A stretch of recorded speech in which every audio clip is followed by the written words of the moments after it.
এই যে বাসা বানাইলো, এটা হলো তার ইঞ্জিনিয়ারিং টেকনোলজি। এই টেকনোলজি আরো যদি দেখতে চান, বাবুই পাখির কাছে যান। বাবুই পাখিরে ডাকি, বলিছে চড়াই, কুড়ে ঘরে থেকে করো শিল্পের বড়াই।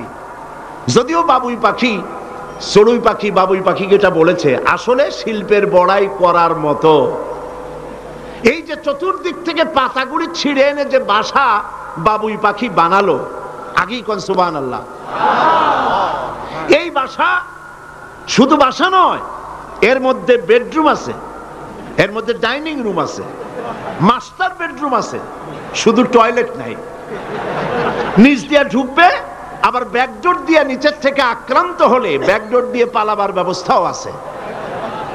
এই বাসার ভেতরে কোন বিদ্যুৎ লাইন পিডিপি বা আরইবি কেউ লাইন দেয় নাই, ফলে বেচারা অন্ধকারে তারা স্বামী স্ত্রী কনজুগাল লাইফ লিড করবে কি করে। সেজন্য ওর মাথার মধ্যে আল্লাহ এমন বুদ্ধি দিলেন, কিছু কাদা এনে বাসার ভেতরে কাদা লাগিয়ে জোনাকি পোকা 5-6টা ধরে এনে মাথা ভিতরে ঢুকায়া পাছা বাইর করে দিয়ে রেখেছে। অটোমেটিক জিরো পাওয়ারের বাল্ব তৈরি হয়ে গেছে।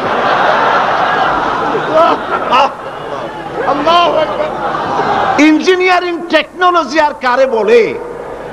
আমার দেশের ইঞ্জিনিয়ার যারা আছেন, এই রকমের বাসা বানানো তো দূরের কথা, ভালো করে এই বাসাটা খুলুন তো দেখি, বুঝবো আপনি কেমন খুলতে পারেন। খুলতেই পারবেন না, বুনানো তো দূরের কথা। এটা গেল 2 নম্বর টেকনোলজি, ইঞ্জিনিয়ারিং টেকনোলজি।